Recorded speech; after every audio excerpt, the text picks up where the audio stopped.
Assalamualaikum warahmatullahi wabarakatuh. Kembali lagi di channel Ngaji Akhir Zaman. Di video kali ini kami akan membagikan ceramah Gusba yang membahas tentang beberapa perempuan yang haram untuk dinikahi. Untuk lebih jelasnya, mari kita simak videonya sama-sama. Sekian dari saya. Wassalamualaikum warahmatullahi wabarakatuh. Salam NKRI. Wal muhsanatu minan nisa yang awal juz 5 itu ya, kita santai aja. Yang awal juz 5 itu sebetulnya maktuf, diatafkan pada ayat hurrimat alaikum ummahatukum wa banatukum wa akhwatukum wa ammatukum wa kholatukum wa banatul akhi wa banatul ukhti. Jadi perempuan yang haram dinikah itu ada 7. Yang faktor nasab, yaitu siapa? Ibu, putri, saudara putri, bulik dari bapak, amah itu bulik dari bapak, kholah itu bulik dari ibu, keponakan dari saudara lelaki, keponakan dari saudara perempuan. Ini disebut haram karena nasab gen. Kalau orang Jawa bilang hanya 4 karena ngitungnya bulik baik dari bapak maupun ibu. Kalau orang Jawa bilang kan bulik terus keponakan dihitung 1. Padahal ada keponakan dari saudara lelaki, ada keponakan dari saudara apa? Perempuan. Wa banatul akhi wa banatul. Terus kedua, haram karena rodok. Kita tahu dalam hukum Islam rodok adalah sama dengan nasab. Jadi ibu yang pernah menyusui kamu berarti jadi ibu kamu. Dan saudara sepenyusuan berarti menjadi saudara kamu. Ini disebut wa ummahatukumul lati arda'nakum wa akhwatukum minar. Terus ketiga, haram karena musoharoh, karena besanan.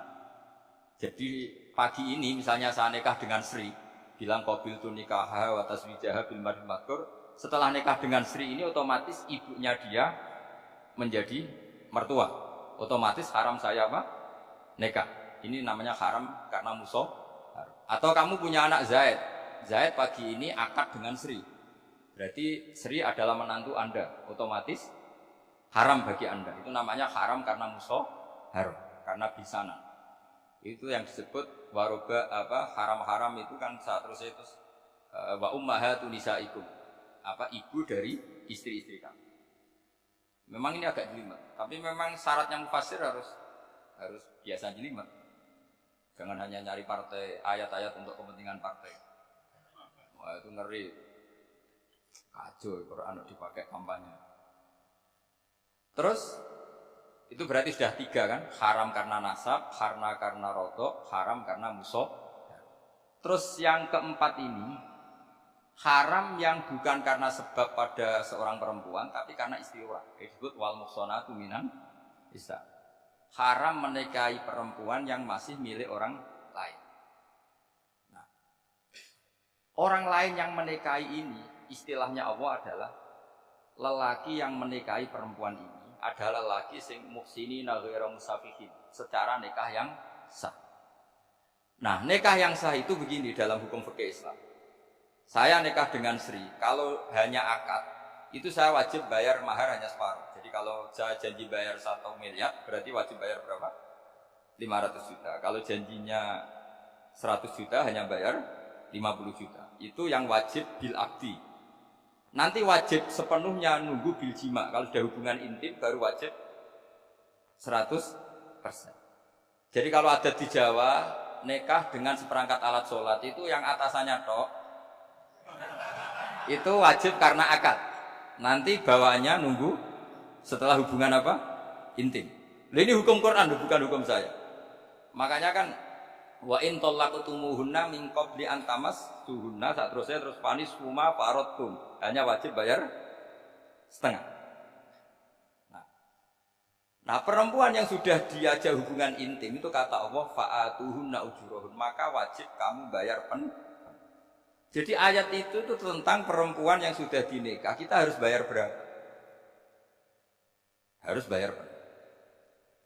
Ini penting saya utarakan. Nah, problem kita sebagai orang Indonesia, ini juga problem Pak On, problem semua kiai. Mahar di Indonesia itu nggak bisa dibahas di Quran. Karena keterlaluan, kecilnya itu keterlaluan. Saya ini kan kiai, sering ngakatkan tuh sampai bosan, seperangkat alat sholat. Itu ngawur sekali, ini mbak-mbak harus nggak mau. Saya provokasi minimal itu ya berapa? 100 juta berapa? Pantasnya berapa? Pantasnya berapa? 10 gram itu berapa nilai? Kan 1 gram 500 ribu, baru 5. Ya sudah mendingan itu 10 gram. Quran itu bayangannya gini sambil latihan, yang hafal-hafal biar latihan. Jangan dapat beasiswa karena hafal tapi nggak jelas juntrungannya. Quran itu bayangannya gini, ini nggak mungkin Quran ini bisa dibaca di Jawa. Wa in aradtum istibdala zawjin makana zawji wa ataitum ihdahunna qintaran fala ta'khudhu minhu syai'a. Jika kamu nikah sama seorang perempuan, kemudian kamu cerai, maka mahar yang sudah kamu berikan jangan ambil lagi. Karena mahar di Arab itu mahal, 100 juta, kadang mobil Alphard, kadang GMC. Sehingga setelah menceraikan tuh kebayang menarik. Kok enak, dulu saya memberikan itu kan dapat servisnya, sekarang sudah saya cerai, saya tarik. Kalau mahar di Indonesia kan seperangkat alat sholat. Jadi gak kebayang ada kalimat fala ta'khudhu minhu syai'a, jangan ambil lagi. Kebayang ngambil aja enggak? Apalagi kalau nikahnya sudah 2 tahun kan sudah lusuh, sudah. Tapi kalau di Arab itu kebayang karena mahal. Makanya orang Arab suka nikah orang Indonesia karena murah. Jadi bahasa kintoron itu harta yang enggak ternilai. Wa ataitum ihdahunna kintoron. Yang enggak ternilai, mahal betul. Itu pernah saya hitung, ada yang mahar itu 400 juta, ya sekira segitu. Nah makanya setelah dicerai, Allah memperingatkan setelah kamu kasihkan, ya jangan minta lagi. Kenapa kepikiran minta? Karena jumlahnya besar. Kalau di Indonesia kepikiran nggak minta, nggak kepikiran, saking kecil.